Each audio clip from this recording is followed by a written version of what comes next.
Olá pessoal, tudo bem? Começamos mais um podcast aqui do Movecast. Hoje com o segundo episódio com a presença de uma pessoa muito especial. Vou ler aqui a biografia dele, tá?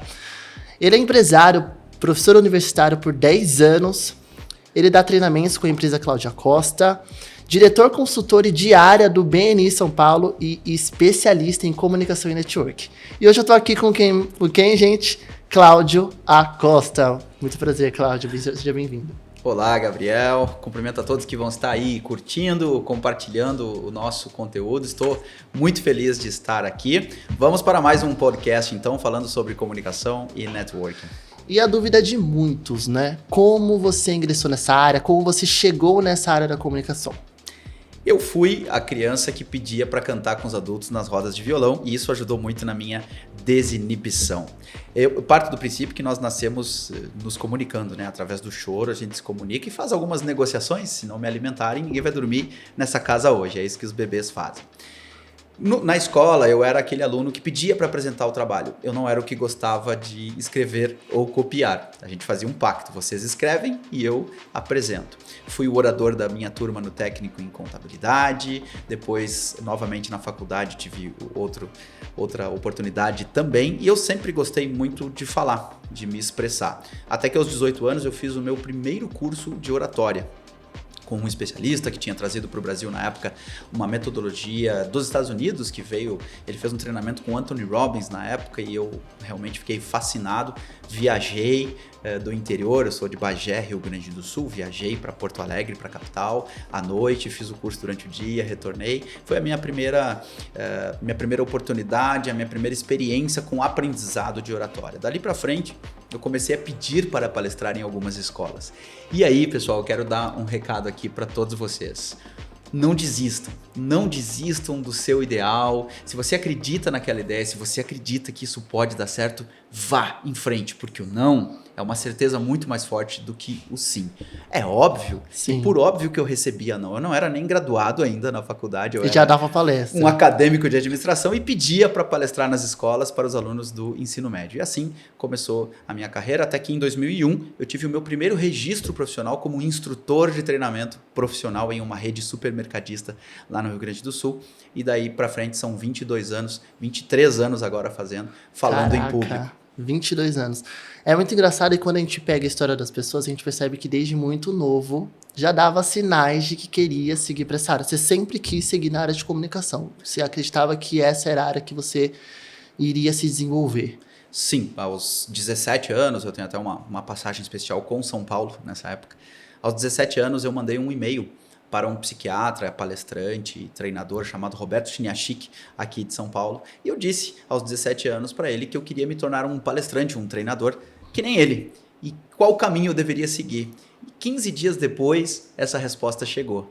15 dias depois, Roberto Chiniachik respondeu: caro Cláudio, estude muito e crie suas oportunidades. E eu comecei a criar. Quando eu comecei a bater nas portas das escolas para pedir para palestrar, eu comecei a criar as minhas oportunidades. Suas oportunidades, isso é muito bacana. Quando você iniciou na comunicação, pegando os seus principais desafios já, falando, você contou algumas coisas, né? Você bateu em muitas portas, talvez teve muitos nãos antes de ter muitos sims. Mas o que você achou que foi mais difícil para você de se inserir nesse mercado, que é um mercado, hoje cresceu muito, mas é um mercado disputado, né? Existem muitos palestrantes. O que você acredita que foi o principal desafio para você chegar aonde você quis chegar? O principal desafio, Gabriel, é não ser um herdeiro, é não ter um grande nome, não vir de um grande centro. Poucos de vocês que estão aqui nos ouvindo saberão geograficamente onde fica Bagé, a minha terra natal. Ninguém praticamente sabe onde ou qual é a universidade da região da Campanha, a Urcamp, onde eu me formei. Esse nome não é famoso. Eu não sou o cara que saiu da Mackenzie, eu não sou o cara que saiu da USP, tampouco fiz pós-graduação ou Philosophy Doctor em Harvard, por exemplo. Esse foi o grande desafio.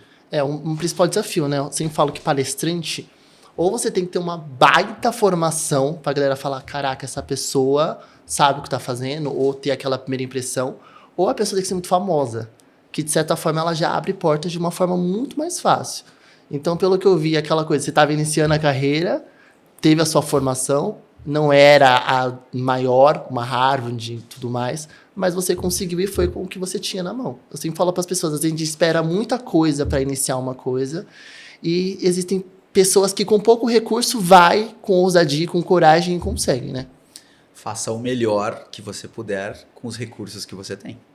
Simples. Eu acho que essa assim. frase é uma frase hiper forte. Eu conheci o Cláudio, gente, no BNI. E o BNI foi eu falei no último episódio que abriu muitas portas para mim quando se trata de comunicação, de network, de me conectar com pessoas. Para mim foi um desafio muito grande, mas abriu muitas portas. Qual foi o seu caminho até você chegar como diretor de uma rede de networking como o BNI é? Eu ingressei no Business Network International, aqui na Regional São Paulo, no ano de 2016. Eu era membro do BNI, fui convidado, assisti uma reunião, gostei. Eu entendi que o BNI podia me trazer algo que a comunicação me ajudaria, mas a comunicação das pessoas me ajudaria ainda mais, que era a conexão com tomadores de decisão. Não importa qual produto ou serviço você tenha, se você não consegue conexão com quem toma a decisão de compra, você vai demorar para ter muito negócio. difícil, sim. Vai ser muito difícil. Você vai ficar em alguma barreira. Você vai ficar preso na secretária ou na recepcionista, e com todo respeito a essas profissões, a qual eu tenho muito carinho, tenho muitas amigas e amigos que trabalham em portarias, recepções e são ótimos profissionais. Mas eles não têm o poder de decisão de compra. E a grande vantagem que eu vi naquele momento, em 2016, foi me conectar com pessoas que conhecem diretamente aquelas pessoas que trabalham em uma sala cuja plaquinha da porta diz diretoria, direção. Eu precisava me conectar com tomadores de decisão e foi isso que eu vim buscar no BNI. No ano de 2017,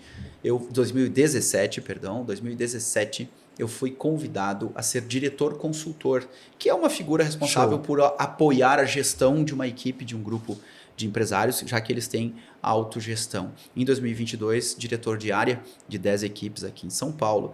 E eu estou muito feliz em participar de uma organização como o BNI, cuja missão é ajudar os empresários a aumentarem seus negócios. No Brasil, é muito difícil ser empresário. Nós vivemos no país do manicômio tributário. Há uma insegurança jurídica muito grande. E me parece, de um pouco tempo para cá, que o empresário está se tornando o bandido do Brasil. Parece que tudo é culpa dos empresários. Justamente você, empresário, você que tem um CNPJ, que gera emprego, que paga impostos, que compra, que estabelece uma cadeia que gira negócios, você tem sido acusado de tantas barbaridades, de, por exemplo, concentração de renda. Sim. Cada um aqui tem a sua história e eu respeito todas as histórias. Nem todo mundo vai ser empresário, nem todo mundo deve ser empresário. E se alguém optou por ser CLT, parabéns também. Eu fui CLT por muitos anos, praticamente 17, 18 anos da minha vida eu fui CLT. E não há nada, absolutamente nada contra isso. Nem o CLT é bandido, nem o empresário é bandido. Ambos ajudam e ajudam muito a economia do país. Então, eu acho que a gente não tem que ter nem bandido de estimação, nem herói de estimação. E é muito difícil abrir um CNPJ no Brasil e ficar no mínimo 5 anos aberto. É muito difícil. Eu falo, quem passa já é um herói. Sim. Passou de 5, já... Acho que nenhuma onda mais derruba. Ou demora para derrubar. É muito difícil. Uma coisa, quando eu entrei no BNI, eu sempre falo para as pessoas que, para mim, por eu ter vindo na área de vendas, era muito difícil de fazer networking, quando eu ia conversar com as pessoas, e não me vender toda hora ou vender minha solução toda hora. Eu acho que essa foi uma dificuldade muito grande para mim de deixar as pessoas falarem. Então, que dica você pode trazer para as pessoas que estão iniciando, que precisam fazer networking, dicas fundamentais de um bom networking? Como que eu inicio uma boa conversa com alguém? Você que está aí nos assistindo, preste atenção. Se você quer entrar no universo de networking, quer adotar o networking como uma estratégia de expansão do seu negócio, guarde com você essa frase. Seja interessado, seja interessante, não seja interesseiro. Ou seja, aprenda a ser comprado e não a se vender. É interessante você estar ouvindo isso de alguém que é um comunicador, de alguém que fala. Né? Então, naturalmente, eu também tenho uma tendência a me vender. Mas eu comecei a aprender que uma das brilhantes formas de se conectar com alguém é ouvir. Quando você ouve alguém atentamente, quando você olha nos olhos, escuta a pessoa com atenção, você consegue uma conexão com essa pessoa. E dali para frente a visão dela sobre você já muda. Se você quer fazer negócio com alguém, você precisa conquistar 2 pontos-chave, que é a confiança e a admiração. Esses dois pontos caminham juntos. Se as pessoas te admiram e confiam, quem te admira te ouve, quem confia em ti te compra. Essa é uma grande verdade no universo da network. Então, aprenda a ser comprado e pare de vender. Isso é uma dica fundamental, gente. Pelo amor de Deus, anotem. Isso foi uma coisa que eu fui aprendendo. Então, quando eu entrei, eu falei, caraca, preciso ouvir mais as pessoas. Mas eu também não posso ficar calado. Então, eu tive que adquirir esse equilíbrio de saber... Eu sempre fui muito falante também. Mas eu não falava de forma correta. Então, era uma comunicação muito poluída. Ou aquela pessoa que você chega para falar e a pessoa fala demais. Então, eu tive experiências também de chegar com uma pessoa e ela falar 40 minutos... e eu não ter mais nem o que falar. Então, esse equilíbrio de ouvir e falar também foi uma coisa que eu fui aprendendo no momento que eu fui executando isso com pessoas que também faziam negócios. Uma coisa é você conversar, eu também vim no mercado CLT com um colaborador, com um líder. Outra coisa é você conversar de igual para igual com uma pessoa que também faz negócios, assim como você faz negócios, né? Então, acho que esse equilíbrio do Beni me ajudou bastante. Vamos lá. Você já passou por alguma situação inusitada fazendo network com alguém? Já, eu passei várias situações inusitadas. Não sei se vai ter tempo aqui no podcast. Fala uma pra gente conseguir citar entender. essas situações. Muitas vezes a gente quer conexão e não sabe com quem nós queremos conexão. Sim. Então eu quero conectar com empresas grandes. Quem são essas empresas grandes? Qual é o porte dessas empresas? Qual é o ramo de atividade dessas empresas? Quem dentro dessas empresas abriria as portas para você? E eu já fiquei em uma situação inusitada em que eu estava conversando com uma pessoa, eu queria muito me conectar com uma outra pessoa, e aquela pessoa era íntima amiga dessa pessoa que eu queria conexão, mas como eu nunca falava o nome e eu não falava diretamente o ramo ou o nome da empresa que eu queria, essa informação não chegava. Até que um belo dia eu descobri que eram grandes amigos. E essa conexão acabou acontecendo. Então, essa foi uma situação muito inusitada e um aprendizado muito grande. Eu lembro que quando eu comecei a trabalhar com vendas, né? Abrir meu negócio e tudo mais, eu fui entendendo o quanto o network faria parte da minha estratégia de marketing, o quanto isso, de certa forma, esclarecia meu negócio, né? E eu fui percebendo que as conexões são tudo, né? Eu acho que a gente se conectando com as pessoas, a gente consegue chegar aonde, como você falou, sempre quis chegar em tomadores de decisão. E a gente sabe que secretário, ou às vezes mandar um WhatsApp, ou uma DM, a pessoa não vai responder, ou alguém vai responder por ela, e você não vai conseguir chegar nela, né? E foi quando eu trouxe até essas dicas para os meus clientes e também para mim mesmo como pessoa, de utilizar o networking, as conexões, para que eu chegasse a pessoas que eu queria sempre chegar. Aquele cliente, ou aquele público-alvo, aquela pessoa, o Beni me trouxe isso e eu acho que uma coisa fundamental do network, sem dúvida nenhuma, é uma comunicação assertiva. Né? Eu fui até numa palestra sua e você trouxe estratégias de estabelecer quem vai ouvir, estabelecer o público-alvo, estabelecer aonde eu quero chegar, especificar as informações. Você tem mais dicas que você pode dividir com a gente sobre isso? Perfeito, é uma excelente pergunta e eu me sinto muito à vontade para responder porque eu falo o que eu vivo e eu vivo o que eu falo. Show. Todo mundo precisa entender que comunicação é conexão. Não importa o quanto boa seja a sua ideia. Se ela não resolve o problema de alguém, se ela não se conecta com a trajetória, com a história de alguém, a sua ideia não vai chegar nas pessoas. No máximo, a sua ideia será ouvida. No máximo. Se você quer realmente se conectar com as pessoas, você precisa ser assertivo, respeitar o tempo das pessoas e trazer temas e conteúdos que tenham uma relevância para elas. Porque se não for relevante, as pessoas não escutam. Veja um exemplo dos comerciais publicitários do YouTube. Eles têm apenas 5 segundos para se conectar com a gente. Se em 5 segundos ele não se conectar com o público, a gente clica em algo chamado pular anúncio. Sim. Não se conectou comigo, não é interessante para mim, eu pulo esse anúncio. Para que as pessoas não pulem o seu anúncio. Traga temas, traga conteúdo e fale de forma que se conecte com o seu público. Se a sua ideia não se conecta com o seu público no máximo irá lhe ouvir. Eu sempre falo uma coisa muito interessante sobre storytelling, né? Hoje em dia as pessoas se conectam muito às pessoas. Então as pessoas, a gente tenta empurrar muito a marca, mas eu falo que a nossa conexão humana ainda é pessoa para pessoa, a conexão humana. E as pessoas gostam de histórias, né? Então histórias vendem muito e é uma boa estratégia de comunicação. Eu concordo, até porque é uma das mais antigas tradições humanas. Reunir-se ao redor do fogo e contar boas histórias. Os antigos faziam isso, nossos avós faziam isso para que a gente dormisse. Pais e mães até hoje contam historinhas para seus filhos dormirem. E histórias são conectoras porque elas nos liberam de uma obrigação de aprender. Com as histórias nós aprendemos não por obrigação. Nós aprendemos pelo sonho, pela liberdade que a mente tem de se transportar para qualquer lugar. A gente entra em uma história, nos emocionamos com filmes, choramos com músicas que trazem histórias as quais muitas vezes nunca vivemos. Há um modelo musical aí chamado sofrência. Sim. O que é a sofrência? Histórias de amor que não deram certo, histórias de alguém que traiu alguém. E a gente até fica triste, às vezes, escutando a aquela gente sente, música. nem viveu a situação, Nem mas viveu a a gente situação, sente. mas a gente sente. É a mesma coisa, um filme, livros. Livros com boas narrativas, que contam boas histórias, que trazem uma sequência, como o Aristóteles, na sua obra retórica, que propõe que todo discurso, toda mensagem tem que ter início, meio e fim.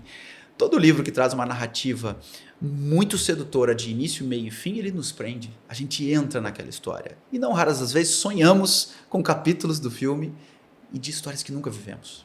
Então as histórias elas têm um poder conector muito grande. Muito o storytelling não é uma técnica nova. É a mais antiga tradição humana, a arte de contar boas histórias. Mas quando a gente traz para o universo de marketing, vendas, empreendedorismo, isso se torna uma estratégia de vendas bem interessante. Para finalizar, nós não vendemos vendendo, nós vendemos conversando, contando boas histórias. Você vê, gente, ele tem frases de efeito, né? É muito engraçado que hoje eu acho que comunicação, Cláudio, não sei se você concorda, é uma das principais habilidades que eu acho que qualquer empreendedor precisa ter no mercado atual. Eu acho que a gente está em constante... A gente está no mercado onde existe uma concorrência muito grande. Então, constantemente, todo mundo está se vendendo algo, vendendo uma ideia, vendendo um projeto, vendendo um produto. Então, eu acho que hoje é uma das principais... Eu encaro como isso, não sei como você vê, uma das principais habilidades, uma das principais skills de alguém que quer ou empreende. No Brasil, Gabriel, aproximadamente 80% dos empregos estão em micro e pequenas empresas. Show. As micro e pequenas empresas movimentam muito a cadeia econômica brasileira. Se 80%, aproximadamente, né? O Sebrae traz aí constantemente pesquisas, o IBGE também tem suas pesquisas, mas vamos ficar aí na casa dos 80%. Né? As grandes empresas elas são em menor número e obviamente, tem um volume financeiro maior. Mas se aproximadamente 80% estão em micro e pequenas empresas, esse giro está nas micro e pequenas empresas, eu estou falando de micro e pequenos empreendedores, micro e pequenos empresários, que não têm um departamento de marketing, que não tem 30, 40 vendedores, que não tem muitos representantes comerciais. Muitas vezes, você que tem o seu negócio, você que tem uma padaria, você que tem um restaurante, você que tem uma agência de marketing, você que tem uma escola de idiomas, você que tem uma clínica de estética. Você é o seu marketing, você faz a sua propaganda, você grava seus vídeos no Instagram, você coloca artigos no LinkedIn, você faz Reels, você faz dancinhas no TikTok, mas é você. Você tem que aprender cada vez mais a se comunicar e se conectar com o seu público, porque talvez você não tenha toda uma estrutura e um departamento de marketing por trás para se conectar então com o seu público e aumentar os seus resultados. Por isso, sim, o empreendedor precisa cada vez mais desenvolver a sua comunicação. Eu acho que, antigamente, eu até brinco que algumas habilidades, antigamente eu ouvia muito falar que era dom, né? A pessoa tem o dom da venda, o dom da comunicação, o dom da negociação. Então, assim, era muito destinado com dom. Hoje a gente entende que tudo é treinável, tudo dá para aprender, dá para aprimorar. E eu sempre falo que é uma questão de hoje de necessidade. A comunicação está presente em tudo. Você vende seu produto, você se vende, você palestra, você faz um pitch, você faz uma reunião comercial. E muitas das vezes, eu sempre falo para alguns empreendedores, a gente de marketing trabalha, traz o lead, a pessoa vai para uma reunião presencial, vai para uma reunião online e ela não consegue converter. Você acredita que a comunicação pode ser um dos principais fatores para isso não acontecer? Eu acredito porque a comunicação... Veja bem, Gabriel, olha que interessante isso. Essa pergunta foi muito boa. Nós somos julgados e avaliados por nossa capacidade de expressão. Muitas vezes, quantas vezes você como consumidor já fechou negócio com alguém pela, entre aspas, lábia? A gente caracteriza isso como lábia, mas não é lábia, muitas vezes é técnica. Quanto a dom, eu só quero deixar claro que todo ser humano nasce sem saber falar. Todos aprendem a falar. Então é treinável. Sim, é treinável. Quando alguém me diz assim, olha, eu nunca vou falar como você, eu digo para essa pessoa, fique tranquilo, eu também nunca vou falar como você. Porque você não é eu não sou você. Cada um tem o seu estilo, a comunicação é treinável. Treinar, aprender técnica, se desenvolver e aplicar isso com o seu jeito. O seu jeito é o jeito certo, o seu jeito é o melhor jeito. É usar o que aprendeu. Quanto à questão de fechamento de vendas, a comunicação ela é um grande diferencial. Porque, Gabriel, a sua agência, a Move Marketing, ela pode fazer tudo pelo cliente. Sim. Menos a parte dele. Exatamente. Menos a parte dele. Você pode colocar ele frente a frente com o prospect. Agora é com ele. Você não consegue falar por ele. Então, sim, a comunicação é um grande diferencial. Quando eu transmito segurança, confiança, e eu gosto muito de uma frase que diz que se você não é solução, você é parte do problema. Comunique de forma em que você apresente o seu produto, a sua empresa, o seu negócio como uma solução para o problema de alguém.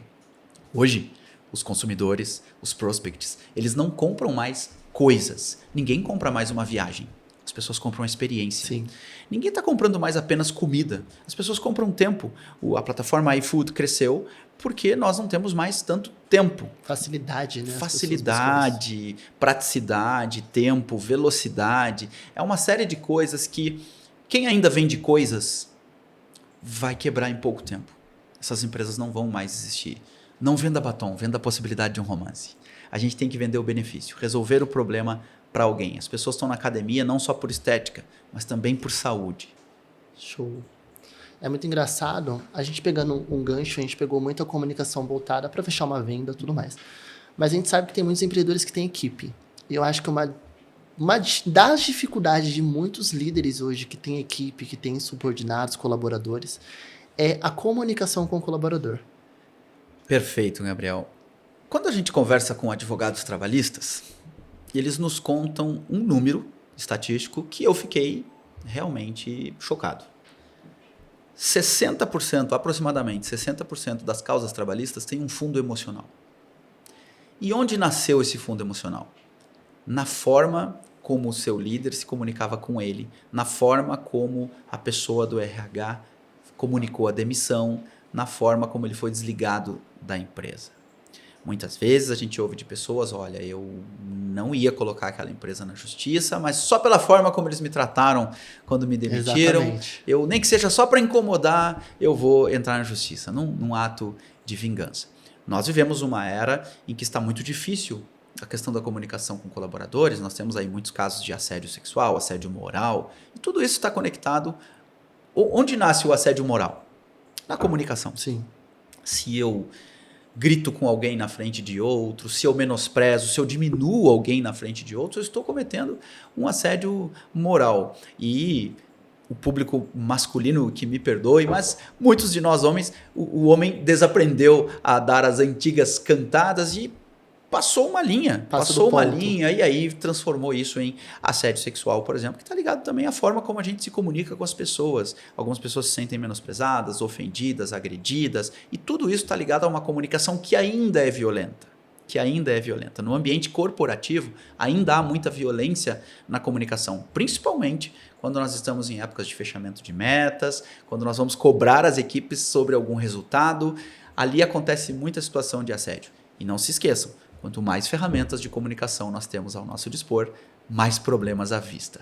Nós temos hoje direct do Instagram, WhatsApp, Microsoft Teams, Skype, Zoom, e aí tem outras tantas ferramentas, e tem registros de câmeras, registros de chats, de tudo. Então a forma como eu me comunico pode ficar eternizada ali, pode me trazer alguns problemas. É muito engraçado que teve uma experiência de um colega meu que ele é gestor de TI de uma empresa, né? E ele também trabalha com a parte de redução de custos.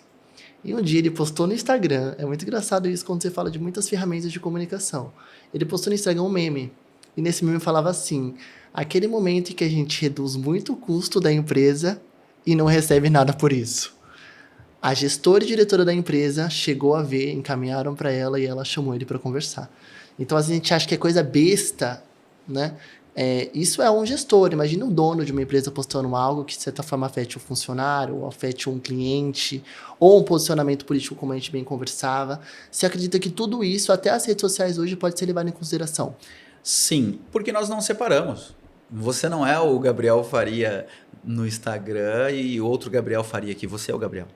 Você é o Gabriel. Lá dentro da Move Marketing, você é o Gabriel Faria. Você não consegue separar isso. A menos, claro, que você crie um personagem. A menos que seja um pseudônimo em que você crie uma página específica no Instagram, como nós temos muitas aí, cujo dono não aparece, o rosto não aparece, o nome não aparece, é um personagem que está ali. Salvo isso, nós, pessoas reais, réis mortais, nós temos que cuidar com tudo que postamos. Eu tenho as minhas preferências políticas, religiosas, eu tenho as minhas preferências até mesmo de esportes, e eu procuro me policiar muito.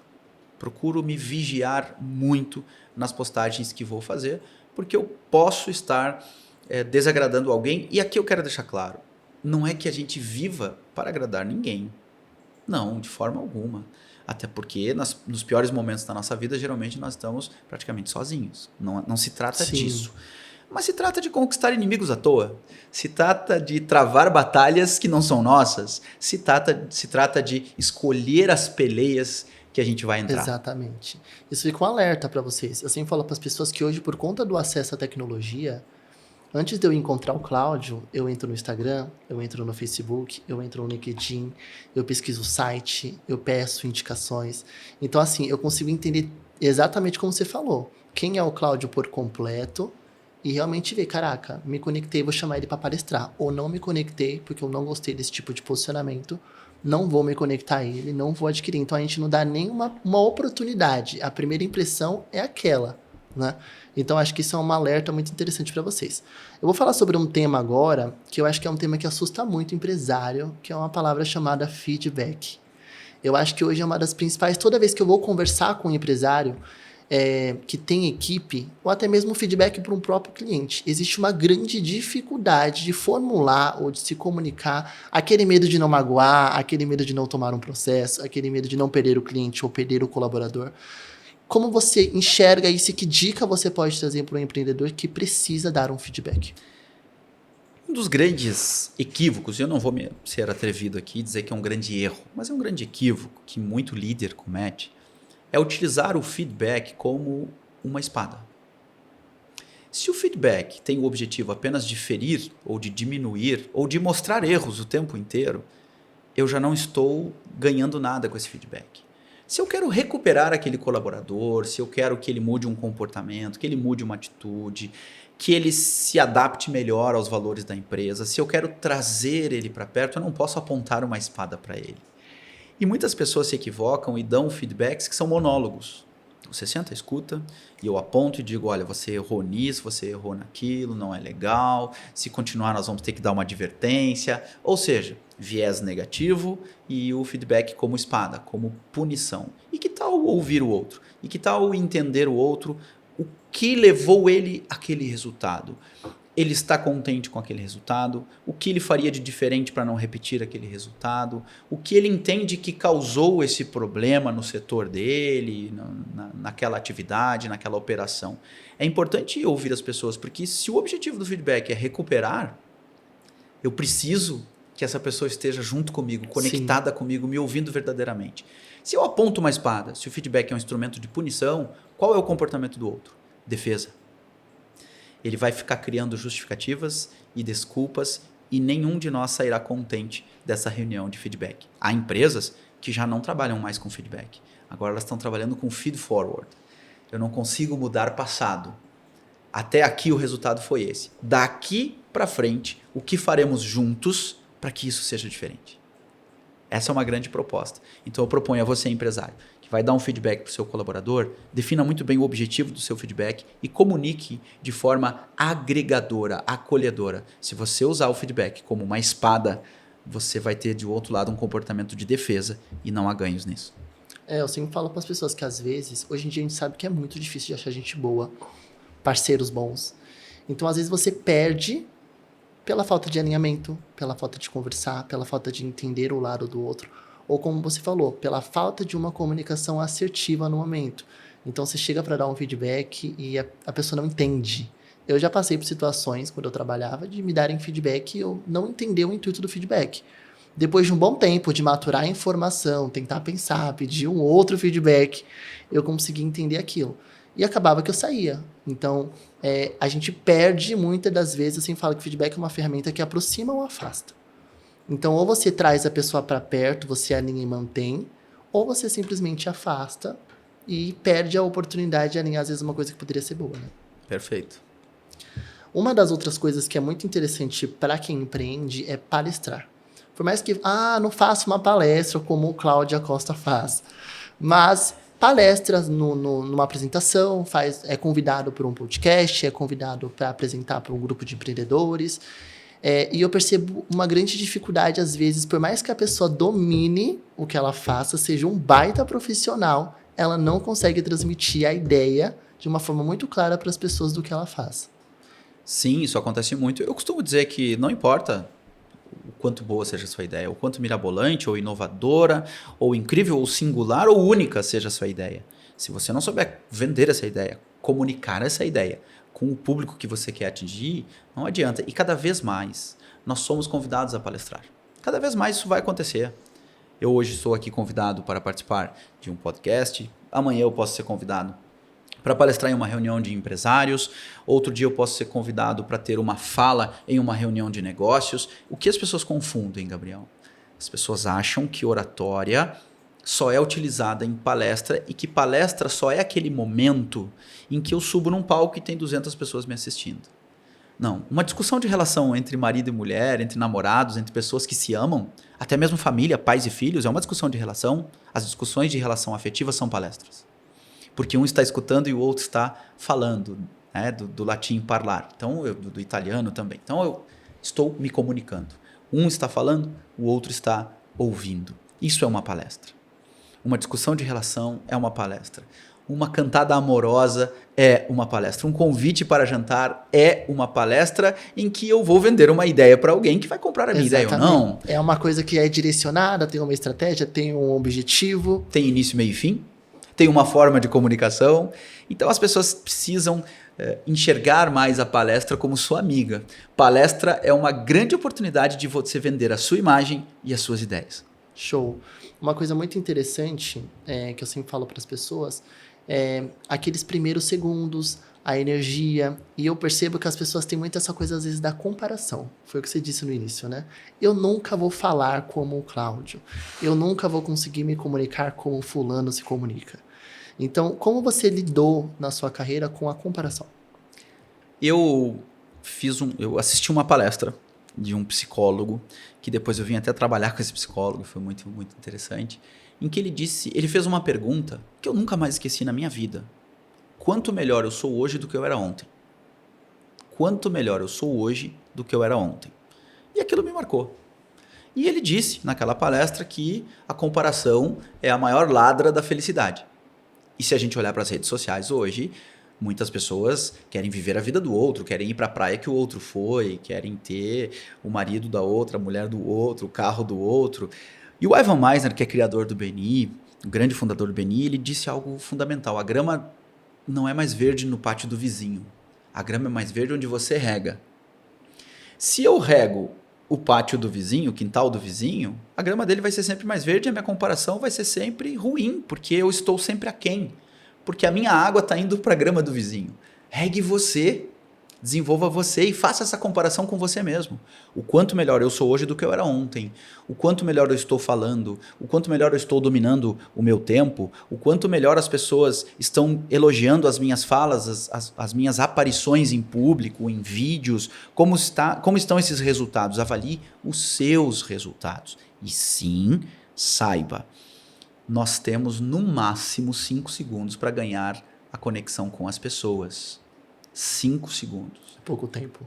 Se você vê os comerciais do YouTube, ensinam, e não é à toa. Aqueles 5 segundos não são à toa. É porque é o tempo em que a gente consegue se conectar ou se desconectar de alguém. Você tem apenas 5 segundos para se conectar com seu público. Então trate de investir numa introdução muito conectora ou você já perde o seu público ali. E terá no máximo ouvintes. No máximo ouvintes, né? No máximo. eu trabalho com marketing e a gente realmente partilha disso, né? Os 5 segundos são cruciais. Ou a pessoa para ou a pessoa pula.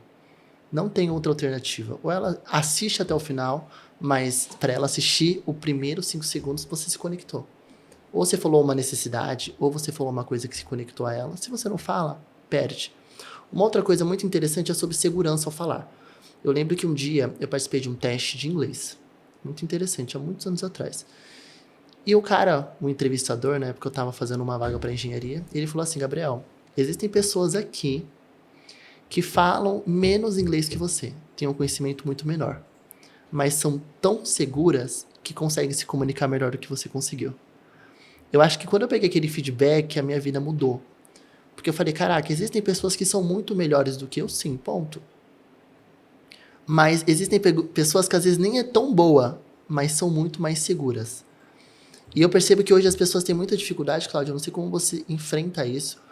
Eu conversei com alguns empreendedores, a dificuldade de se promover. As pessoas encaram se promover e você saber que você é bom profissional, um bom comunicador, um bom palestrante, como soberba. Então, como você encara essa questão de você saber que você é bom, você se vender, porque é necessário, sem ultrapassar essa barreira de ser soberbo ou não ser humilde?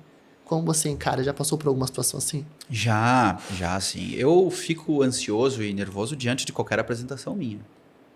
Mas isso, eu costumo dizer, se você é uma pessoa ansiosa, se você fica muito nervoso ou tem medo de falar em público, parabéns, você é uma pessoa comprometida. Só os comprometidos ficam sob tensão quando tem um desafio de se comunicar, de palestrar, de dar um feedback, de conduzir uma reunião. Só os comprometidos. Os relapsos levam uma vida muito tranquila, então eles não estão comprometidos com resultado nenhum. Sim. Qualquer resultado é resultado, então tá tudo tranquilo. Se você fica ansioso, parabéns, quero dar parabéns para você. Tá no caminho. Tá no caminho. Tem um autor chamado Simon Sinek que escreveu um livro chamado Comece pelo Porquê. Quando você descobre o seu porquê, por que você faz o que faz, você já começa a ficar mais seguro porque o que você faz ajuda alguém. Sim. O que você faz transforma alguém. O que você faz resolve o problema de uma empresa, transforma a trajetória de alguém. E isso vai começar a deixar você mais seguro. Mas eu vou contar para você agora os 5 grandes segredos dos melhores comunicadores. Anotem aí. O primeiro segredo é treinar muito. O segundo é treinar muito. O terceiro é treinar muito. O quarto é treinar muito. E o quinto, você adivinhou, treinar muito. As pessoas mais seguras que eu conheço treinam incansavelmente. E eu vou trazer aqui uma passagem do Pelé, falecido, saudoso Pelé, que foi o rei do futebol. Certa vez, após um jogo do Santos, o Pelé estava treinando depois do jogo. E um repórter chega até o Pelé e diz assim, Pelé, por que você fica treinando depois que os outros foram embora, se você é o melhor do mundo? Você é o rei do futebol. E o Pelé responde, não, você está enganado. Eu sou o rei do futebol porque eu fico treinando depois que os outros foram embora. E essa é uma lição que eu trago comigo. O próprio Bernardinho diz que a vontade de se preparar deve ser maior que a vontade de jogar. Então se prepare muito. É melhor sangrar no treino do que na batalha. As pessoas que treinam muito, naturalmente elas ficam seguras. Porque o nosso grande medo, Gabriel, não é falar em público. O nosso grande medo é falhar em público. Temos muito mais medo de falhar em público do que de falar em público. Portanto, treine muito. Isso é real. Depois desse feedback, isso é muito louco, né? Porque depois desse feedback, realmente eu coloquei isso na minha cabeça. Eu treinei muito, então quando eu chegava em uma situação onde eu acho que a gente tem muita dificuldade em qualquer situação que a gente vai ser avaliado. E na verdade a gente está sendo avaliado incansavelmente em qualquer coisa que nós façamos. Então tá fazendo uma palestra, a pessoa tá avaliando. Você tá vendendo, a pessoa tá avaliando.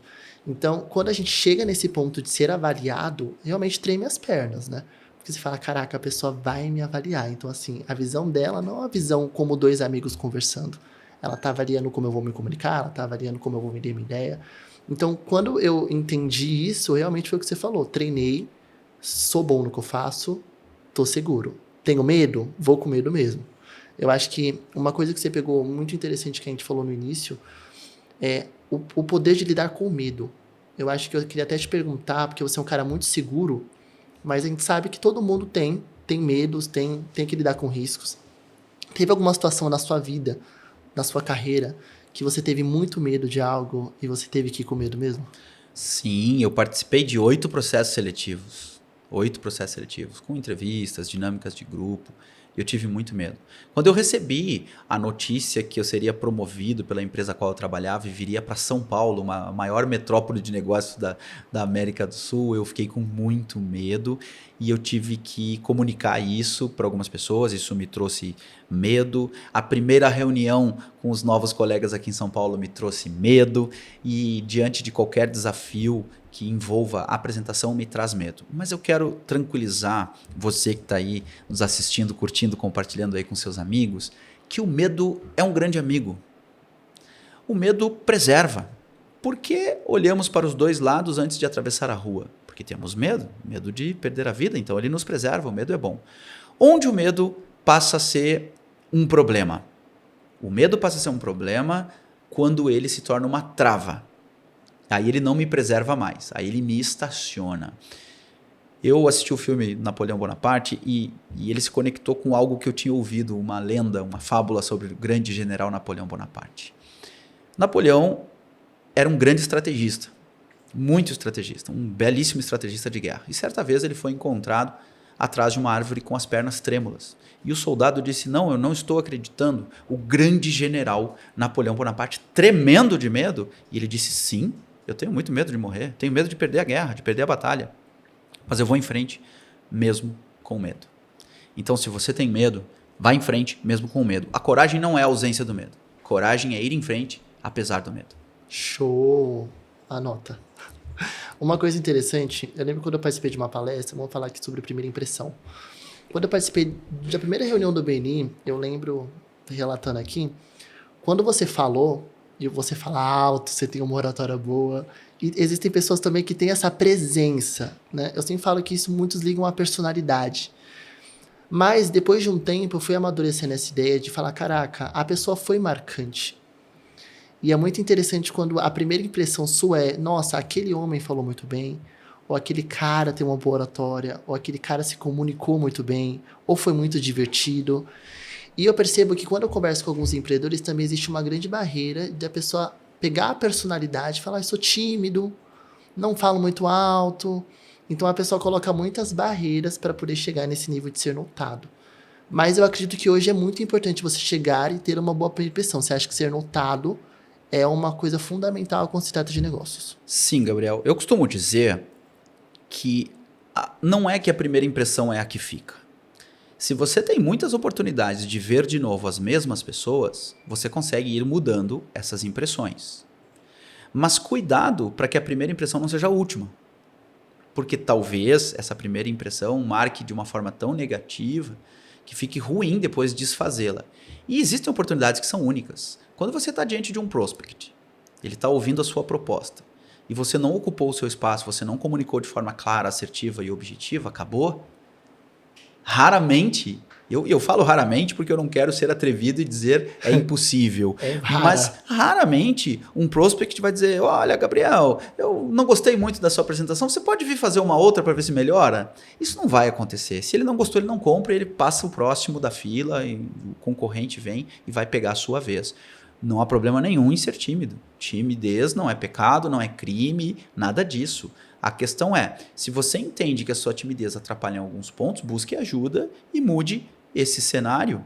Chico Xavier, saudoso Chico Xavier, deixou um legado quando ele disse que nós não podemos fazer um novo começo, mas podemos fazer um novo fim. Então faça um novo fim. Se você é tímido, se você tem medo, se você treme, se você não está conseguindo ocupar o seu espaço através da voz, do seu corpo, da sua comunicação, veja como você pode mudar esse cenário. Procure uma ajuda psicológica, procure suas terapias, procure o que vai fazer de você alguém melhor no seu ponto de vista. Se isso incomoda você. Se não incomoda, tá tudo certo. Segue.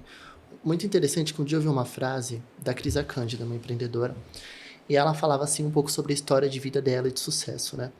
E ela falava assim, eu só cheguei onde eu cheguei quando se trata de sucesso, porque quando as oportunidades vinham, eu sempre estive preparada.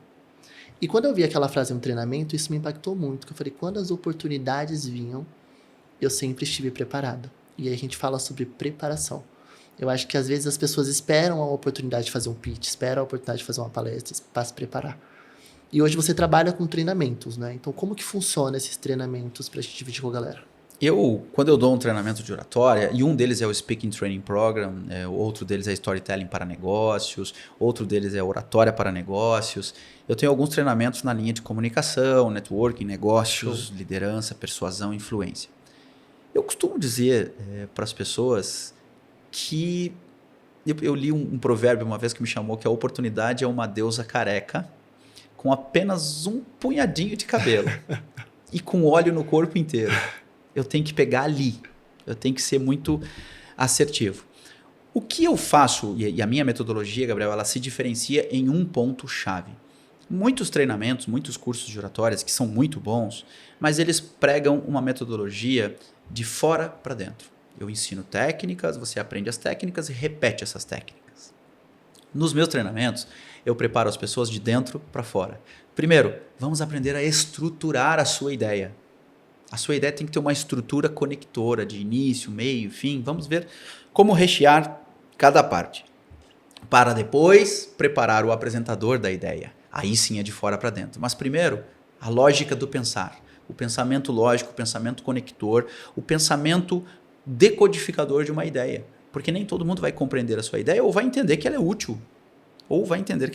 Eu fui orientador de trabalhos de conclusão de curso na faculdade durante muito tempo e eu sempre falava para meus alunos: o que o seu trabalho vai resolver e para quem? Ah, como assim, professor? Eu ia falar sobre marketing. Uau, bacana. Quantos milhões de pessoas escrevem sobre marketing no mundo? Onde você vai resolver o problema e de quem? Ah, eu quero personalizar o marketing bancário. Falei, opa, agora nós temos um direcionamento. Você quer tornar o marketing bancário mais personalizado. Ótimo. Porque é muito genérico. Então, eu tenho que entender onde a sua ideia vai tocar nas pessoas e qual a estrutura melhor para a sua ideia para que o público compreenda a sua ideia. E é isso que eu faço. A gente prepara o pensamento primeiro, a estrutura da ideia, para depois preparar o apresentador. É muito engraçado que quando as pessoas falam sobre habilidade de se comunicar, né, elas esquecem que é o que você trouxe, é um conjunto. Não basta só falar bem, ter uma boa oratória, se você não tem uma estratégia, se você não tem uma orientação, um objetivo, um público, algo que você realmente queira acertar.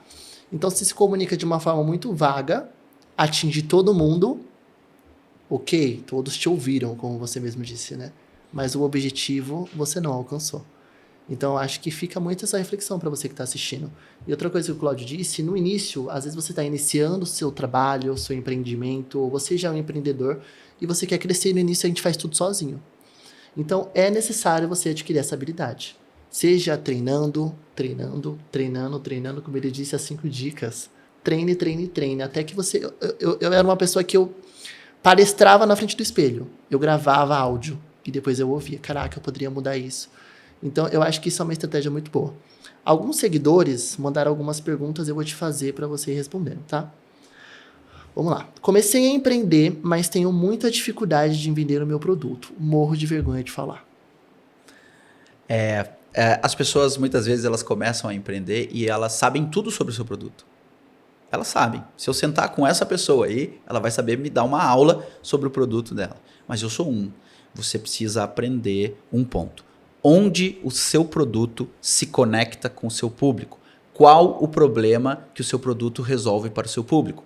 Qual o grande benefício que eu ganho se eu comprar de você? Quando você aprender as respostas sobre essas perguntas, você vai conseguir se comunicar muito melhor com o seu público. Show! Outra pergunta, vamos lá. Qual é a melhor maneira de começar uma conversa com alguém que eu queira muito conversar? Alguém importante. Olha que interessante. Na série Suits, tem uma frase do protagonista que eu gosto muito, que ele diz assim: reuniões importantes, eu não sou convidado, eu as marco. Para reuniões importantes, eu não sou convidado, eu as marco. Sim, se a reunião é importante para você, você precisa iniciar uma conversa do ponto de vista do outro, da perspectiva do outro. Ninguém luta pelos objetivos dos outros. As pessoas vão te ouvir se aquilo for interessante para elas. Num primeiro momento. No desenrolar da conversa, no andar da carruagem, talvez ela compreenda que ela também pode ajudar você, mas num primeiro momento, o que fará a pessoa te ouvir é entender onde ela ganha e o que ela ganha te ouvindo. Isso é importante. Então, para iniciar uma conversa, abra com perguntas que se conectam com a perspectiva do outro. Olha, eu pesquisei sobre a sua empresa e eu vi que vocês atendem o cliente X. Que legal, eu não sabia disso. Como é atender um cliente como ele? Essa é uma pergunta que vai fazer o outro trazer o mundo dele para a conversa e ele vai se interessar por isso. Como foram os desafios na pandemia para o seu ramo de negócio? Eu vi que não foi fácil. A gente já faz uma pergunta que vai conectar ele ao assunto, à ideia central. Então, faça perguntas conectoras, mas na perspectiva do outro. Show. Minha equipe está desmotivada. Como motivá-los utilizando a comunicação? Olha que interessante, né? Motivação. Inicialmente eu vou frustrar você que fez essa pergunta e depois eu vou confortar você. Eu vou frustrar você porque eu vou dizer que ninguém motiva ninguém. Os motivos são seus, são meus. Você está aqui pelos seus motivos, eu estou aqui pelos meus motivos. Que bom que eles se encontraram. Que bom que eles se encontraram. Motivação é como banho. Tem que tomar todo dia. Eu acordo e eu me motivo. Eu faço a minha automotivação. Quando eu acordo vivo e com saúde, eu vou à janela, olho para o horizonte, olho para a cidade, olho para as pessoas caminhando e digo, meu Deus, eu agradeço por mais um dia, mais oportunidades. Isso já me motiva, mas isso é meu.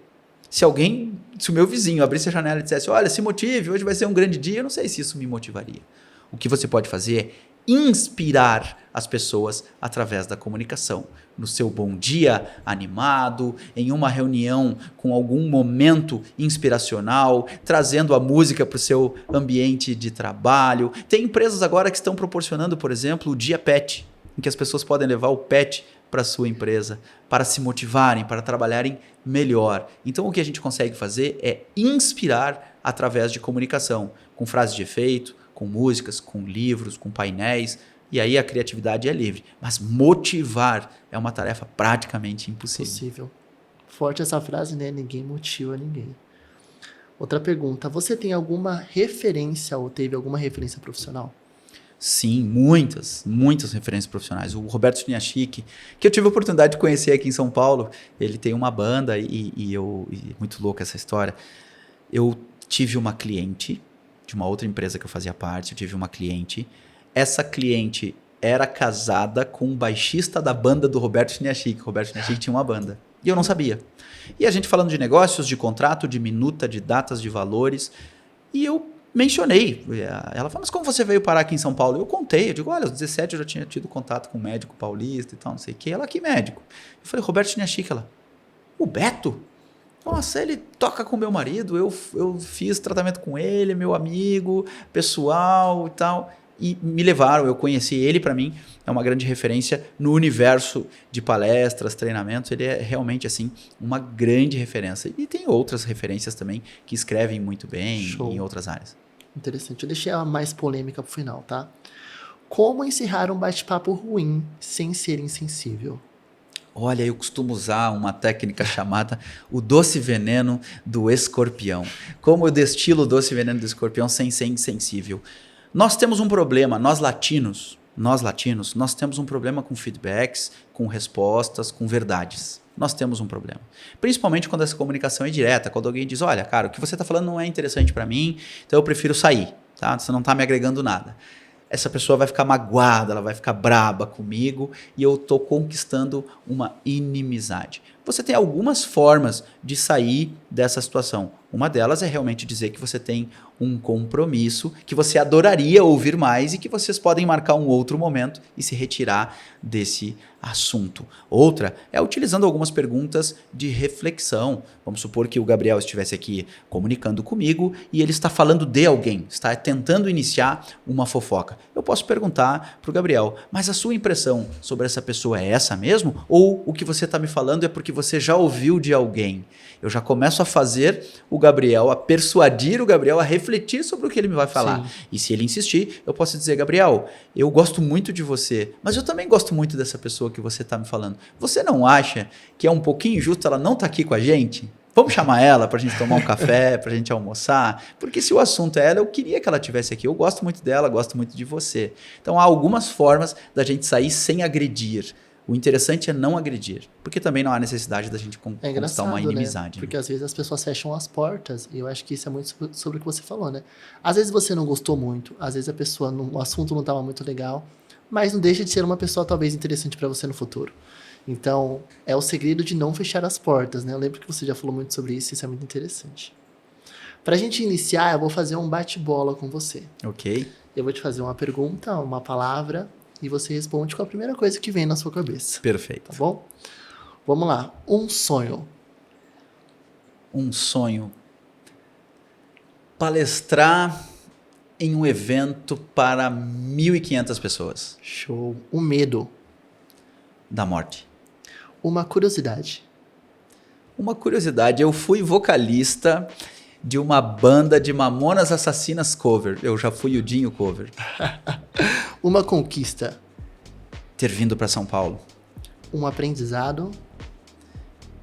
Ninguém é melhor do que ninguém. Todo mundo é especial à sua maneira. Show. Uma palavra que te resume. Uma palavra que me resume: intensidade. Show. Gente, ficamos nesse último episódio aqui, nessa última parte do episódio, né? Eu gostaria, Cláudio, que você deixasse uma mensagem final para essa galera, líderes e empreendedores que estão iniciando e que já empreendem. Uma mensagem de vida que você poderia deixar aí para essa galera. Eu quero deixar de mensagem para você, inicialmente, obrigado. Obrigado por estarem ouvindo, curtindo, compartilhando esse podcast aqui com seus amigos, porque vocês estão doando para nós algo que nós nunca vamos conseguir devolver a você que está aí, que é o tempo. Então, muito obrigado por seu tempo. A mensagem final que eu digo é que o medo vai acompanhar vocês durante toda a vida.